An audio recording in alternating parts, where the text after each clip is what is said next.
¿Conoces los módulos relay comerciales? Perdón, no tenemos ni uno para mostrarte, pero seguramente los has visto o experimentado. Y muchos nos preguntan, ¿son buenos? ¿Son seguros? ¿Hay mejores alternativas? Sin duda que las hay. Quédate que te cuento por qué nosotros nunca los utilizamos y en cambio los incorporamos a medida en nuestros diseños de forma personalizada. En este video te vamos a mostrar paso a paso cómo incorporar relays de forma segura en tu diseño para marcar la diferencia y, como siempre, no explotar nada en el intento, es decir, no cometer ninguno de los 7 errores que te llevan a la perdición. Que dicho sea de paso, si no has visto el video de las 7 formas de arruinar tu diseño de PCB, te recomiendo que lo hagas ahora mismo. Soy Emma, fundador de Trébol Argentina, y antes de seguir tengo que decirte la verdad, lo que nadie quiere decirte sobre el diseño de PCB. Diseñar PCB no significa únicamente ubicar componentes en un software, sino que va mucho más allá, por varios motivos. En primer lugar, y muy importante, cada componente debe ser previamente calculado e idealmente experimentado. Pero si no tienes todos los elementos para hacerlo, no te preocupes que lo haremos por vos en cada uno de los videos de este canal. Así que no pierdas más tiempo, ve a suscribirte y darle a la campanita porque en este canal vas a encontrar lo que no encontrás en ningún lugar. En segundo lugar, y muy importante, que sea eléctricamente correcto no significa que vaya a funcionar en la realidad. Vimos que en pocos pasos es relativamente fácil pasar todas las conexiones del esquemático a la PCB y no violar ninguna regla de diseño. Sin embargo, eso no alcanza por varios motivos. 1. La ubicación de los componentes simplemente no da igual. Como vimos en algunos ejemplos, algunos elementos como los filtros deben ubicarse estratégicamente lo más cerca del pin que están protegiendo, y así con muchos otros casos. En segundo lugar, hay que prestar especial atención al camino que siguen las señales, lógicas y de potencia, en especial para alta frecuencia. Por ejemplo, mostraremos en otros videos el funcionamiento del puente H con modulación de ancho de pulso. En altas frecuencias, una simple diferencia en la longitud de una pista que debe lograr activaciones simultáneas puede provocar un desastre. Otra consideración, entre muchas más, es que los vínculos de GND deben estar cuidadosamente seleccionados. Para evitar bucles de corriente se deben buscar conexiones estrella, tanto cableados por afuera de la PCB como internos a la PCB en el diseño de las pistas. Y así con muchas otras consideraciones. Por eso nosotros hasta el momento no utilizamos software y enrutadores automáticos. Nosotros elegimos el posicionamiento y ruteo manual y a conciencia que es infalible. Así que ya mismo, si no lo has hecho, suscríbete y dale a la campanita porque vamos a estar contándote todos los secretos que nadie más quiere decirte. Y recuerda que si quieres capacitarte con nosotros para diseñar como un profesional y hacer desarrollos de IoT, nos puedes contactar para que te pasemos toda la información. Y ahora sí, vamos de lleno al motivo de este video. Presta mucha atención porque si bien vamos a explicar un caso específico, los principios son genéricos para cualquier activación de potencia con cualquier microcontrolador. Y esto no se encuentra con facilidad. En el video sobre las 7 formas de arruinar tu diseño, llegamos al esquemático final de un ESP32 para activar un relé. Lo pasamos a la PCB, hacemos las conexiones y listo. No, de ninguna manera, vamos por partes y contrario a lo que podrías imaginarte, te recomendamos ir de atrás hacia adelante, es decir, de qué quieres lograr primero y luego encuentras el cómo. Primer lugar, determinación de la carga. La carga va a imponer todo en el diseño, mínimamente 3 cosas: la tensión, la corriente y la frecuencia de operación. Nuestro relé tiene 3 contactos, el común, el normal abierto y el normal cerrado, y funciona simplemente como un selector, según si la bobina de activación está excitada o no. Por ejemplo, los relés azules de los módulos comerciales en general son de 250 volt de alterna máximo, 10 ampere máximo y por supuesto baja frecuencia, porque son activaciones mecánicas. No tiene sentido hablar de alta frecuencia con un relé.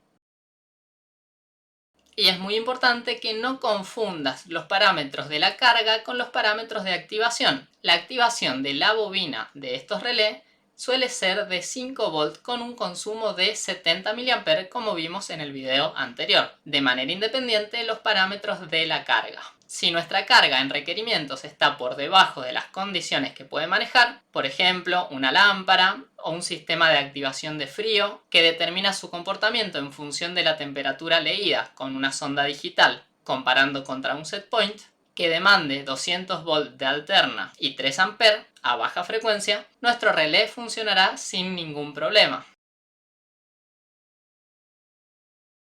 En segundo lugar, la elección de la bornera de salida. Nuestro relé tiene 3 contactos y para tener un diseño flexible deberíamos tener acceso a los 3. Y aquí tenemos uno de los primeros defectos de los módulos relé comerciales. Las borneras de salida en general son de muy mala calidad y no permiten sujetar con firmeza los cables de determinada sección, lo cual no solo es incómodo de maniobrar, sino que también es muy peligroso. Nosotros te recomendamos usar en cambio borneras enchufables de paso 5 o 5.08 milímetros o las borneras reforzadas de tornillo del mismo paso, que son mucho más robustas y permiten sujetar los cables con mayor firmeza y durabilidad. Y en el otro extremo estos módulos traen tira de pines macho para las señales, los cuales son compatibles con los cables DuPont que tampoco te recomendamos. En tercer lugar, la elección del diodo de recirculación. No puede ser cualquiera. Podemos usar el típico y legendario 1N4007 para aplicaciones de baja frecuencia, ya que son de 700 volts y 1 ampere, lo cual es más que suficiente para nuestra aplicación, y como es un relé nunca operaremos a frecuencias por encima de 2 o 3 Hz. En cambio, si estamos trabajando a altas frecuencias para las mismas potencias, probablemente tendremos que pasarnos a los UF4007, que es el hermanito del anterior, pero diseñado para velocidades mucho mayores de operación. Y si necesitamos aplicaciones de mayor potencia, deberemos elegir un diodo que se adapte a las necesidades. Y estos datos los encontramos como siempre en su datasheet. En cuarto lugar tenemos la elección del transistor que va a activar el relé. Y tenemos que saber que hay dos maneras de activar una carga y no debe confundirse con el estado del pin de un microcontrolador. Tenemos activaciones del lado alto de la carga, típicas con un transistor del tipo PNP, o como lo haremos ahora, del lado bajo de la carga con un transistor tipo NPN. Y podemos analizar, por ejemplo, el clásico transistor 2N3904. En resumen, hasta ahora, dada una carga, elegimos el relé que la va a manejar. Ahora necesitamos un elemento que maneje nuestro relé y elegimos un transistor NPN. Y funciona también como un interruptor, solo que en vez de activarse mecánicamente, se activa eléctricamente, que como vimos inyectando una muy pequeña corriente en la base, nos permite amplificar beta veces una corriente a la salida entre sus terminales colector y emisor, en la denominada corriente de colector. Y antes de seguir es importante que sepas diferenciar lo que es el corte y la saturación. En el mundo digital solo tenemos dos opciones, 0 o 1. Abierto o cerrado. Bien, el estado abierto para un circuito con un transistor se denomina corte, mientras que el estado cerrado se denomina saturación. ¿Y qué significa que un transistor esté saturado? Que esté completamente cerrado, y para eso necesita suficiente corriente en su base. Este es un dato muy importante que muchos suelen pasar por alto. Y tenemos mucho para estudiar sobre transistores, pero en términos prácticos tenemos una aplicación de 5 volts 70 mA. ¿Qué debemos ver del datasheet? En primer lugar tenemos la tensión máxima colector-emisor, que es de 40 volts, y la corriente máxima que puede drenar, que es de 200 mA. Perfecto, son mucho mayores que las condiciones de nuestro circuito. Pero cuidado, no te olvides del diodo de recirculación porque viste lo que pasaba si nos olvidábamos de colocarlo. Tranquilamente estos sobrepicos podrían destruir a nuestro dispositivo. Si colocamos el diodo, hasta ahora todo bien. Vamos al siguiente parámetro muy importante, que es la ganancia o beta, que en este caso para las condiciones de trabajo con una corriente de colector de 100 mA con determinado margen de seguridad es de 30. ¿Para qué nos sirve este valor? Tenemos la relación entre la corriente de entrada y de salida, pero ¿en qué orden lo vemos?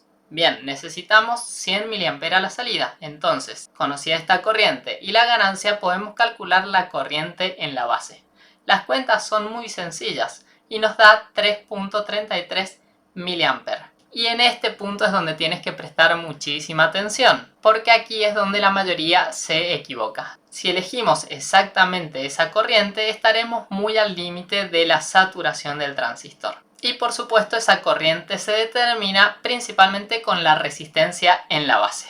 Y déjame que te haga dos preguntas. ¿Qué pasa si esa resistencia es demasiado grande o demasiado chica? Si querés, pausa el video para pensarlo y mientras tanto no olvides de suscribirte porque en este canal vamos a estar dándote muchos secretos como el que viene a continuación.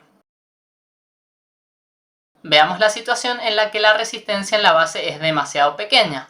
Esto es más intuitivo, la corriente en la base será muy excesiva y podremos quemar a nuestro transistor. Pero ¿qué pasa si la resistencia en la base es demasiado grande? Esto puede no ser tan intuitivo, por eso te lo mostramos con experimentación. En nuestro circuito hemos agregado un potenciómetro en serie con la resistencia en la base para aumentar dicho valor y ver qué pasa como consecuencia. Si observas, a medida que aumenta este valor, empieza a disminuir la amplitud de la salida. Es decir, que a la carga le llega cada vez menos tensión y el resto de la tensión, ¿a dónde se va?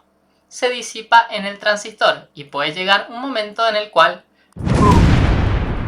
nuestro transistor lógicamente no toleró esas condiciones de disipación. Esto puede pasar inadvertido si no tenemos los instrumentos de medición adecuados y puede acortar mucho la vida útil de tus circuitos. ¿Qué debemos hacer entonces? Elegir una resistencia menor, por ejemplo la inmediatamente menor en su valor comercial, y asegurar la saturación del transistor.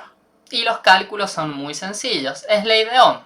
La sumatoria de las tensiones es igual a I por R. En este caso tenemos la tensión de entrada, 5 volts y todas las caídas en el circuito. Como tenemos un optoacoplador, tendremos su caída colector-emisor que podemos extraer de su datasheet.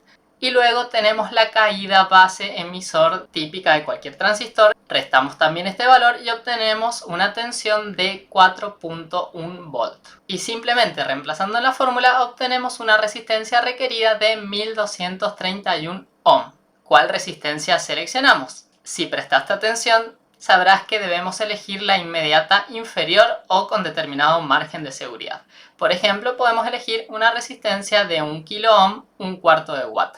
Y andaremos de maravillas. Y seguimos retrocediendo en este avance para calcular cada componente. Llegamos al optoacoplador.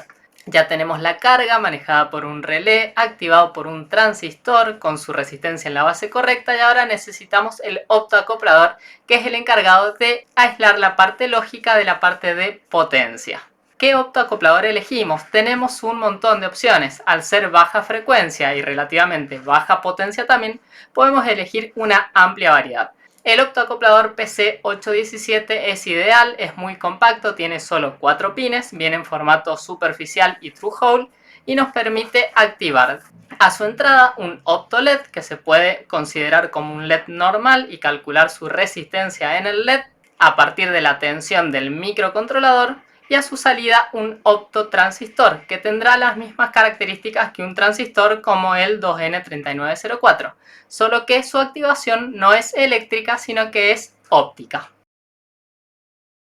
Y podemos observar que sus parámetros máximos están muy por encima de la aplicación, así que todo perfecto. ¿Qué es lo que nos queda? Calcular la resistencia en la entrada del LED. Y esto es muy importante entender si estamos trabajando, por ejemplo, con un ESP32 cuya tensión de trabajo es 3.3. En cambio, otros dispositivos como microcontroladores que trabajan a 5 volt, Arduino y demás, sus señales lógicas son de 5 volt y los cálculos cambian bastante. Y esta es otra desventaja de los módulos comerciales que están pensados únicamente para módulos Arduinos de 5 volt. El cálculo ya lo vimos, es la misma ley de Ohm. Ahora tenemos la tensión de entrada, por ejemplo con un ESP es de 3,3 volt, tenemos la caída en la resistencia y únicamente la caída en el opto LED. Repitiendo exactamente el mismo procedimiento anterior, ahora tenemos sumatoria de tensiones igual a 2 volts y tenemos dos variables, resistencia en el LED y corriente en el LED. Esta corriente, ¿de dónde sale? Del microcontrolador, así que podemos establecerla a un valor seguro, por ejemplo 4 mA. Si hacemos las cuentas, la resistencia en el LED nos da de 500 ohm. Y es exactamente la misma consideración anterior. Debemos ir al inmediato inferior comercial, por ejemplo 470 ohm. Y ahora sí estamos en condiciones de pasar al diseño de la PCB. Espero que hayas entendido el procedimiento y si no, cualquier duda nos las puedes dejar en los comentarios. Y espero que hayas prestado mucha atención porque el procedimiento se puede repetir para dimensionar otro tipo de cargas y elementos en tu circuito. Vamos a retomar nuestro diseño con ESP32 para tu primer diseño de PCB para IoT.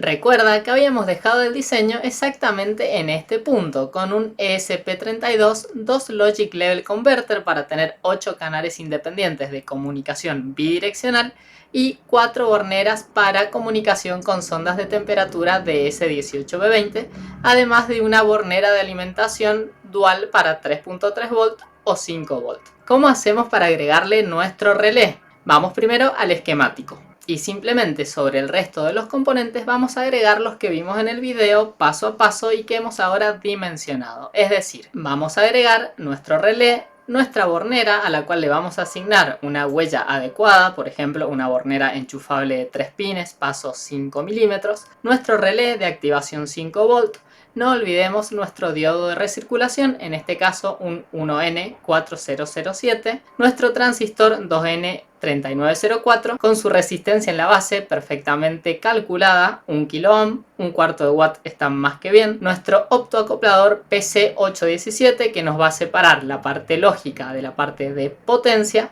y la resistencia que acabamos de calcular de 470 ohm. Y muy importante, vamos a dejar fijo 3.3 volt en el extremo superior del OptoLED y vamos a hacer la activación por low por los motivos ya comentados en otros videos. Vayamos a asignar las huellas. Clic en el botón asignar huellas y en amarillo resaltadas tenemos las nuevas que hemos agregado.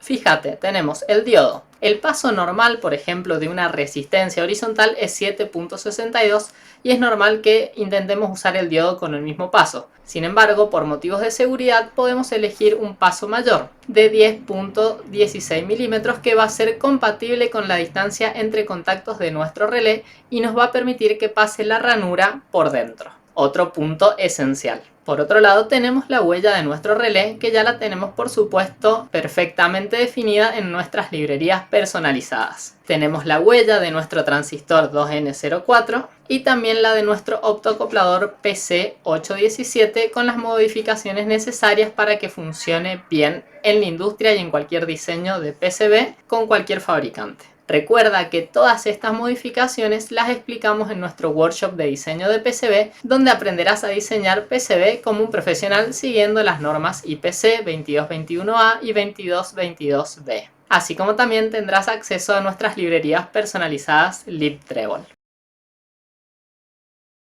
También tenemos las dos huellas para nuestras resistencias que hemos elegido una vertical y una horizontal por comodidad en nuestro diseño. Vamos a aplicar los cambios, guardamos y pasamos a la PCB. Una vez en la PCB vemos que vamos a necesitar un espacio adicional para nuestros relés. Supongamos que queremos agregar 3 de los mismos, entonces vamos a ensanchar y alargar un poquito las dimensiones de la placa. Recuerda que KiCad nos permite arrastrar, alargar y hacer todo lo que necesitemos con las herramientas gráficas de la derecha. Por ejemplo, vamos a mover hacia la derecha el segmento lateral en Edge Cuts. Vamos a hacer los ajustes necesarios, acomodar un poco los tornillos y mover un poco también el borde superior. Una vez hecho esto, podemos también girar nuestra bornera de entrada para que no incomode con los 3 nuevos relés que vamos a incorporar. Podemos borrar algunas pistas que luego añadiremos y recuerda que KiCad nos permite seleccionar uno o varios componentes y con la tecla R simplemente rotarlos. Por ejemplo, vamos ahora a mover un poco la bornera hacia este costado sin alejar los capacitores que actúan como filtro del pin que están protegiendo. Acomodamos un poco las etiquetas y ya tenemos nuestra zona liberada, listo para agregar nuestras huellas de relé.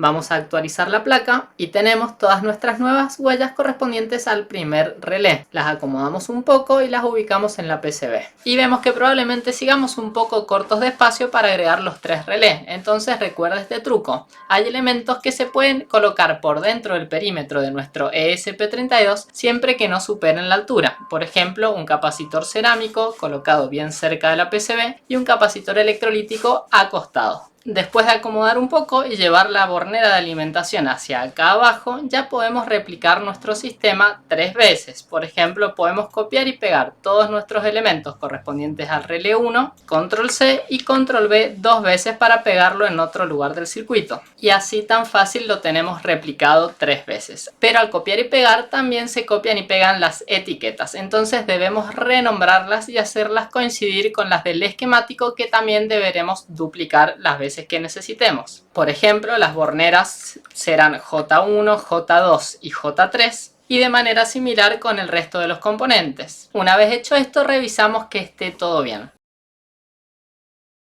No te preocupes, que si te equivocas, luego KiCad te va a ayudar a encontrar el error, te va a dar una advertencia exactamente en la huella que tengas duplicada, por ejemplo. Ahora sí, vamos al esquemático. Y hacemos exactamente lo mismo. Vamos a copiar todos los elementos correspondientes al bloque 1 y los vamos a pegar 2 veces más. Una vez hecho esto, del lado del esquemático es más fácil, sobre todo si usamos este truco de designar con guión bajo cada uno de los nuevos elementos. De esta manera, al duplicarlos, KiCad le va a asignar el número siguiente, que en este caso coincide con la nomenclatura en la PCB. Pero debemos siempre revisar las etiquetas, ya que estas no se renombran automáticamente. Por ejemplo, los contactos del relé. Y ahora sí, creo que no nos queda más nada, así que simplemente vamos a chequearlo en la PCB. Vamos a dar a actualizar y recuerda, en este punto vamos a poner volver a enlazar las huellas con los símbolos del esquema, basándose en sus referencias. La próxima vez recuerda destildar esta opción. Hacemos el update y no tenemos ningún error. Fíjate que ahora simplemente falta decidir con qué pin de nuestro ESP32 vamos a activar cada uno de estos relés. Y acá presta mucha atención, porque no cualquier pin sirve para activar una salida. Hay algunos pines que son solo entradas y hay otros pines que están reservados para funciones especiales. Nos arrastramos hasta nuestro ESP32 y vamos a elegir 3 pines que no sean solo entradas o funciones reservadas. Por ejemplo, vamos a elegir los pines de 25, 26 y 27. Y luego veremos en la PCB si fue una buena decisión en cuanto al ruteo. Si no, siempre se pueden cambiar. Actualizamos en la PCB destildando la primera opción y actualizamos la placa. Vemos que ya KiCad nos sugiere por dónde hacer las 3 conexiones restantes. Tenemos la activación del relé 1 por arriba, la activación del relé 2 por el medio y la activación del relé 3 por debajo. Nos quedó súper cómodo. Agreguemos las conexiones restantes, por ejemplo 3,3 volt en todos los extremos de la resistencia y en el resto de lugares donde corresponda. Y lo mismo con los 5 volt de la sonda DS18B20 que habíamos desconectado en el paso anterior. Y por último tenemos GND Power en los extremos de cada transistor. Hechas todas estas conexiones, podemos verificar las reglas de diseño y ver que esté todo bien. Ejecutemos y vamos a ver que no tenemos ningún error, salvo 2 elementos no conectados, porque aún no definimos cómo vamos a conectar la alimentación del relé o si vamos a aplicar un filtro, que es uno de los aspectos más importantes en el diseño de PCB, como les comentaba Wada en el video sobre las 7 formas de arruinar tu diseño. Vamos a hacer juntos la forma más eficiente, que es con 2 fuentes de alimentación externas separadas, una para la lógica y otra para la potencia. Volviendo al esquemático, recordemos que tenemos una sola bornera que va a ser la de alimentación de la parte lógica, que tiene opción de 5 volt y 3,3 volt. Y veamos que cada uno de los optoacopladores cumple la función de separar ambas partes. Fíjate que a la derecha de nuestro optoacoplador, es decir a su salida, tenemos VCC y GND Power. Ninguna de estas etiquetas coincide con la parte lógica, es decir, eléctricamente no existe vínculo. Y esa es la mejor aislación. Vamos a agregar entonces una bornera de solo 2 pines para la alimentación de la parte de potencia, que en este caso también es de 5 volt VCC, pero proveniente de otra fuente. Podemos agregar, por ejemplo, un conector de 0,1 por 0,2 genérico y luego le asignaremos una huella, por ejemplo, otra bornera enchufable pero de 2 pines o una bornera reforzada. Le vamos a poner de nombre Beijing Power y sus símbolos correspondientes van a ser GND Power y BCC. Completamos las conexiones restantes, le asignamos la huella mencionada y guardamos los cambios.